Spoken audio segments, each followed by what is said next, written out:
샬롬, 이동춘 목사입니다. 오늘도 여러분의 삶이 주님의 평안으로 가득하시길 기원하며 하나님의 말씀을 나누겠습니다.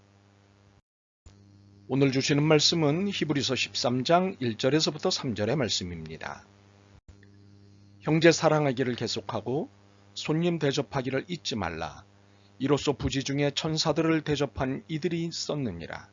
너희도 함께 갇힌 것 같이 갇힌 자를 생각하고 너희도 몸을 가졌은즉 학대받는 자를 생각하라. 아멘. 히브리서 13장 1절로부터 3절 말씀을 본문으로 타인이의 이기적인가 이타적인가 라는 제목으로 말씀을 나누도록 하겠습니다. 한 10여 년 전쯤 인생 멘토링으로 유명한 강사인 김미경 씨가 나 데리고 사는 법이라는 톡앤쇼 프로그램을 진행한 적이 있었습니다. 꽤 인기가 있었습니다. 김미경 씨는 강연에서 인사말을 주로 이렇게 시작했습니다. 안녕하세요. 김미경입니다. 오늘 주제가 뭔지 아세요? 나 데리고 사는 법이에요. 그러니까 오늘만큼은 친구도 가족도 잠시 헤어지세요. 여럿이 사는 것 같지만 인생은 혼자예요. 나를 얼마나 잘 데리고 사는지가 가장 중요한 거예요. 남편, 자식 잘 데리고 사는 법보다 나 자신을 잘 데리고 사는 법이 더 중요해요. 오직 나만 데리고 사는, 나만 생각하는 시간을 가져보려고 합니다. 인생은 어차피 혼자다. 그러니 자신을 위해 모든 관계와 상황을 대처하라는 것이 그녀의 입장이었습니다. 물론 그녀의 통일쇼의 내용에는 타인인 너에 대한 이야기가 있었습니다. 그러나 너를 위한 것은 나를 위해 베푸는 친절에 불과했습니다. 그렇게 하지 않으면 내가 불편해지기 때문이라는 것이 이유였습니다. 내가 잘 살고 잘 지내기 위해서 너에게 견디는 친절과 관대한 용인을 한다는 것이었습니다. 결국 그녀가 말하는 타인은 나를 위한 타인에 불과하고 이기적 타인이에라고 할 수 있습니다. 그렇다면 타인에 대한 예수님의 입장은 무엇일까요? 김미경 씨의 타인 이해와 같으실까요? 아닙니다. 다르십니다. 내가 편하기 위해 타인을 대하는 것이 아닙니다. 내가 불편하더라도 심지어 손해를 보더라도 타인의 삶에 도움이 되도록 하는 것이 예수님의 타인 이해입니다. 타인을 빼고 나를 이해하는 일은 허용될 수 없는 일입니다. 예수님의 타인 이해는 이타적 타인 이해입니다. 예수님께서는 우리에게 사랑에도 우선순위가 있다고 말씀하셨습니다. 첫 번째 하나님, 두 번째 이웃, 세 번째 나입니다. 이 순위는 어떤 경우에도 뒷바뀔 수 없다고 하셨습니다. 언제 어디서나 반드시 이 순위여야 합니다. 그래서 나를 위해 라는 말은 이기적이기에 우리의 삶에서 배제시켜야 합니다.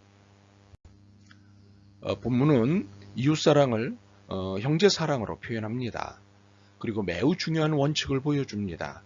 그것은 계속하고 라는 표현에 있습니다.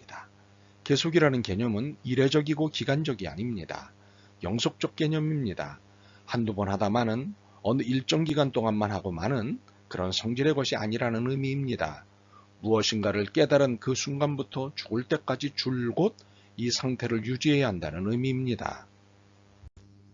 그리고 상황이나 형편에 따라 들쭉날쭉해서는 안 된다는 강경한 의미도 있습니다.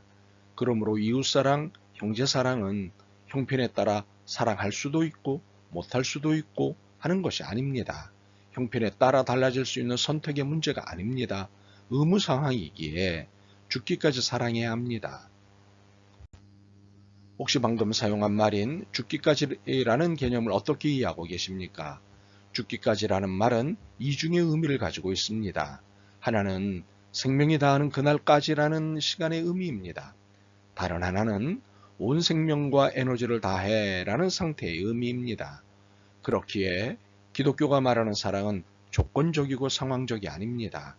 기독교가 말하는 사랑은 무조건적이고 비타협적이고 절대적이고 무제한적입니다.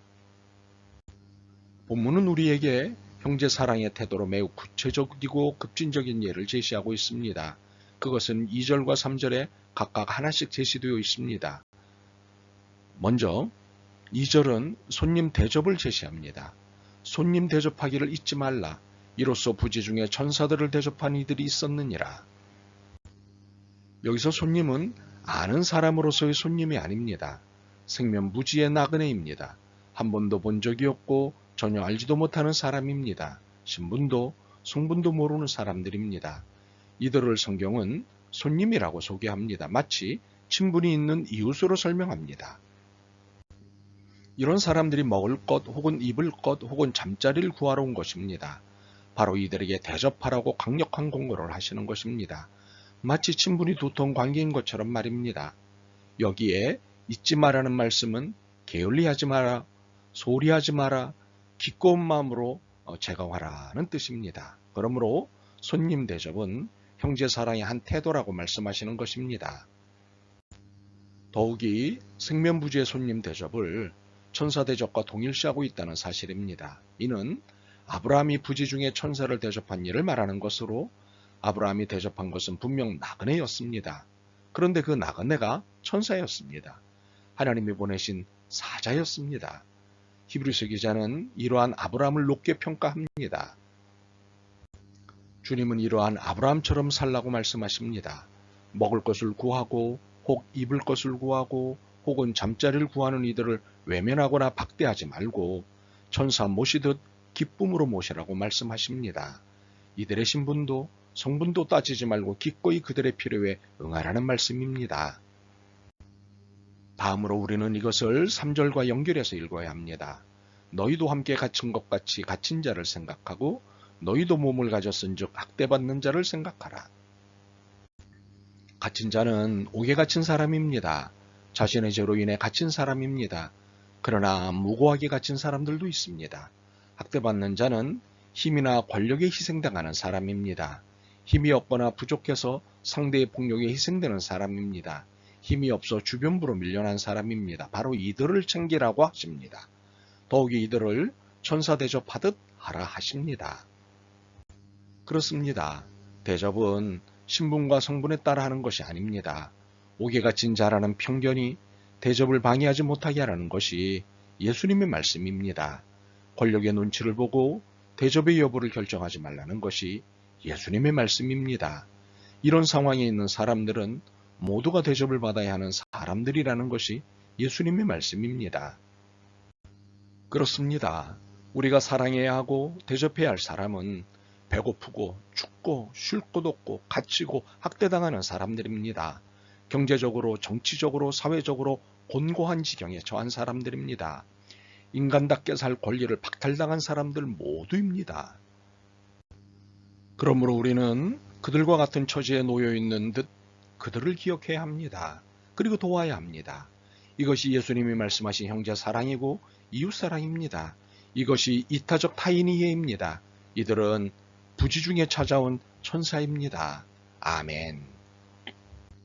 주님, 자신이 우선이라며 살았습니다. 내가 살고 봐야지 하는 생각으로 살았습니다. 얼마나 비성경적이었는지요. 이타적 타인이에 익숙해지고 이로써 행복해지길 소망합니다. 결심에 힘을 주시고 도와주옵소서. 예수 그리스도의 이름으로 기도드립니다. 아멘. 오늘도 여러분의 믿음과 삶을 응원합니다. 사랑합니다.